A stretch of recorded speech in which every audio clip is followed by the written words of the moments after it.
काल पर्वतीमध्ये जी घटना घडली ती घरात घडली आहे. विकृती आहे लोकांची, त्यावरती काम करणं गरजेचं आहे. परंतु पुणे शहर आणि पुणे शहराची सुरक्षितता यासाठी मी खरं आज सीपी साहेबांना भेटले. मी पुण्याची प्रथम नागरिक आहे, महापौर आहे, पण त्याआधी मी एक महिला आहे आणि मी एक आई सुद्धा आहे.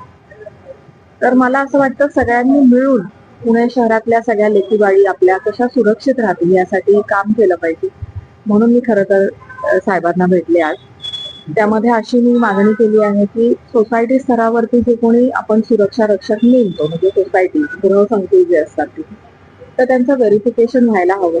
ज्या एजन्सीज नेमलेल्या असतात, ज्या एजन्सीजचे सुरक्षा रक्षक नेमलेले असतात, सिक्युरिटी गार्ड्स, त्यांच्या एक बोर्ड डिस्प्ले झाला पाहिजे प्रत्येक सोसायटीच्या बाहेर किंवा सोसायटीच्या आतमध्ये. कारण बरेचदा असं वाटतं की सोसायटीत राहणाऱ्या लोकांनाही माहिती नसतं की आपले सिक्युरिटी एजन्सी कोण आहे, सिक्युरिटी गार्ड्स कोण आहेत, ते कोणी एकमेकांना ओळखत नसतात. त्यांचं व्हेरिफिकेशन व्हायला हवं. दुसरं अजून असं आहे की आपल्याकडे जे कुठले पुणे शहरातले सीसीटीव्ही कॅमेरेज आहेत, आता आपल्याकडनं आम्हाला माहिती कळाली आणि काही कॅमेरेज आपल्याकडचे बंद आहेत, काही बंद अवस्थेत आहेत, तर ते आमच्याकडनं काही दुरुस्त होऊ शकतील का, किंवा एक युनिफॉर्मिटी पुणे शहरामध्ये आली पाहिजे की कुठल्या प्रकारचे कॅमेरेज असावेत, कॅमेरेजचा स्पॉट कुठला असावा आणि ते पोलीस यंत्रणेशी इंटिग्रेटेड असावे. या संदर्भात मी त्यांच्याशी चर्चा केली. तर एक समन्वय समिती म्हणून आम्ही महानगरपालिकेचे आयुक्त, आम्ही आमच्या स्तरावरती बसून त्याचे निर्णय घेऊ. परंतु पोलीस प्रशासनाकडनंही आम्हाला काही सांगितले गेले, काही स्पेसिफिकेशन आले की आपण नेमकं काय करू शकतो या विषयावर. असं ह्या सगळ्या चर्चा करण्यासाठी मी आज त्यांना भेटले.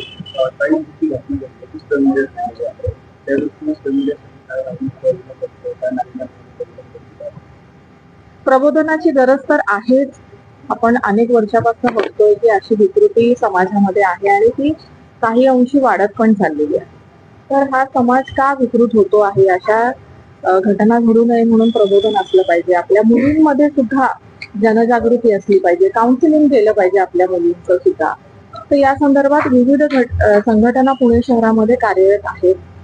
त्यांना मी आवाहन करते की आपण या विषयासाठी सगळ्यांनी एकत्र मिळून उतरावं खरं तर ऑन ग्राउंड आणि कामाला सुरुवात करावी.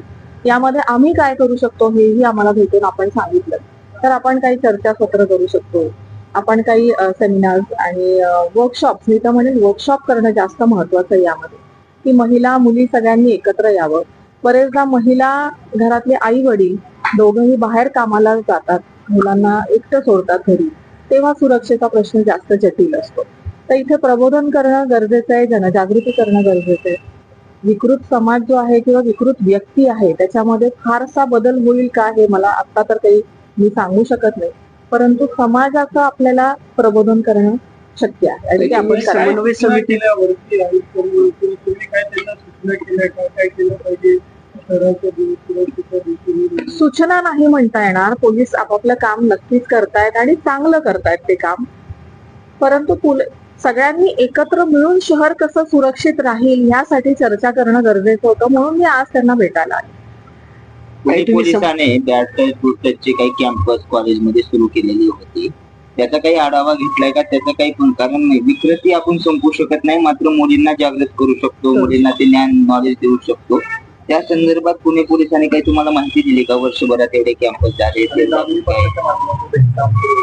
हो, त्यांचं काम सुरू आहे आणि त्यांचं काउन्सिलिंग सुद्धा चालू आहे.